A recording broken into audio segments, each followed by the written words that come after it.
Everyone, कैसे हैं आप सब। आप लोगों के लिए एक आज से मुहिम छेड़ रहे हैं। सेबी का फैसला रिटेल वालों पर भारी पड़ रहा है और स्टेप बाय स्टेप जो उनकी पीक मार्जिन बढ़ाने की योजना है उसका नेक्स्ट स्टेप है 1 जून। यस, जहां 1 जून से पीक मार्जिन 50% से बढ़कर 75% तक हो जाएगा। तो जहां एक साइड ट्रेडर परेशान है वहीं दूसरे साइड ब्रोकर भी। तो क्या है कहानी, ब्रोकर एसोसिएशन किस कोशिश में लगे हुए हैं, जानेंगे सब कुछ। मैं मुकुल अग्रवाल आपका आप ही के यूट्यूब चैनल में स्वागत करता हूं। जो भी नए लोगों चैनल को जरूर सब्सक्राइब करें। रात के 8:30 बजे का शो कभी मिस ना करें, जहां देते हैं 2 से 3 ट्रेड, आप पैसे कमा सकें। और ट्विटर टेलीग्राम से किसी भी ब्रेकिंग न्यूज के लिए जुड़ जाइएगा, बहुत फायदा होगा। देखिए, पहले जान लेते हैं कि सेबी ने क्या किया, कैसे किया और अब क्या है और क्या है मुहिम। तो दिसंबर 2020 और फरवरी 2021 के बीच ट्रेडर को पिक मार्जिन कम से कम 25% रखने के लिए कहा गया।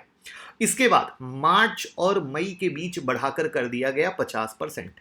और अब जो सेबी का प्रस्ताव है उसके मुताबिक जून से लेकर अगस्त के बीच में 75% तक किया जाना है और उसके बाद 1 सितंबर से ये 100% हो जाएगा।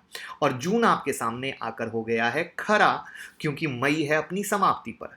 तो जहां ट्रेडर 50% से परेशान थे वहीं पर 75% को कैसे झेलेंगे, और ब्रोकर भी इस चीज को समझ रहे हैं। वहीं पर स्टॉक ब्रोकर का जो एसोसिएशन है, ANMI, association of national exchange members of India, उन्होंने सेबी के प्रस्ताव के विरोध में फाइनेंस मिनिस्ट्री में एक लेटर लिखा है और सेबी द्वारा प्रस्तावित इंट्राडे ट्रेडिंग के लिए 100% का जो पिक मार्जिन तय किए जाने का जो प्रस्ताव है उसके बारे में इनका कहना है कि ये वास्तव में मार्जिन जितना होना चाहिए उससे 300% अधिक है, 300% अधिक है। और उसमें कहा गया है कि जो 20 मई को जो सेबी द्वारा प्रस्ताव किया गया है उस पर फिर से विचार किया जाना चाहिए, जिसमें ब्रोकर एसोसिएशन का कहना है कि पिक मार्जिन रिक्वायरमेंट को जो मौजूदा लेवल है उससे नीचे लाने की जरूरत है। मौजूदा लेवल क्या है? 50% है। तो उनका कहना है कि मौजूदा लेवल जो है ना उसे 25 से 33% के बीच होना चाहिए। आपको ये मैं बता दूं कि ये जो एनमी है ये 900 से अधिक स्टॉक ब्रोकर का एक ग्रुप है, समूह है। और ये इस बात से चिंतित है कि 1 जून से जब ये 50% से बढ़कर 75% हो जाएगा तो मार्केट के व्यवहार में बदलाव आएगा, क्योंकि कहीं ना कहीं रिटेल वाले झटकेंगे और उस झटकने में वो फ्यूचर से ऑप्शन की तरफ शिफ्ट करेंगे। लोगों की सोच बदलेगी, लोगों की मानसिकता बदलेगी, वो ऑप्शन में ज़्यादा करेंगे।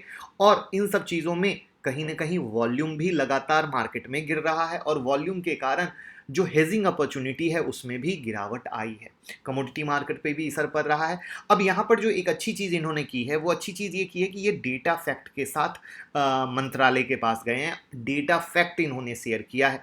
ये सबसे अच्छी चीज़ है, क्योंकि डेटा फैक्ट जब हाथ में आता है, एक होता है मुंह से कहना, एक होता है डेटा फैक्ट के साथ कहना। तो डेटा फैक्ट जब देखा जाए, अगर रियलिटी में फाइनेंस मिनिस्ट्री इस पे एक्शन ले और डेटा फैक्ट से देखे, तो मुझे लगता है कि कुछ उन्हें भी समझ में आएगा कि रियलिटी में जो सेबी इस तरीके से कर रही है वो गलत है, उन्हें ऐसा नहीं करना चाहिए। क्योंकि अभी जो ट्रेड से जुड़े जो रिस्क हैं उसमें इंट्राडे ट्रेड के लिए ओवर नाइट मार्जिन की दर जो होनी चाहिए वर्तमान में जो प्रेजेंट में है उससे 3.33 टाइम्स ज़्यादा है। तो अब देखना यह है कि क्या फाइनेंस मिनिस्ट्री क्या इसमें कुछ एक्शन लेती है या यूं ही कान में तेल डाल के सो जाती है। मेरा तो ये मानना है कि चूंकि जब डेटा शेयर किया गया है तो उसको सीरियसली देखना चाहिए और उसको डेटा देखते ही अपने आप समझ में आ जाएगा कि ये किस तरीके से रिटेल वालों के लिए खतरनाक होने वाला है। तो मेरा ये मानना है कि अभी लॉकडाउन में बहुत सारे नए ट्रेडर और इन्वेस्टर मार्केट में आए हैं जिन्होंने मार्केट से पैसा भी कमाया है और कमा भी रहे हैं।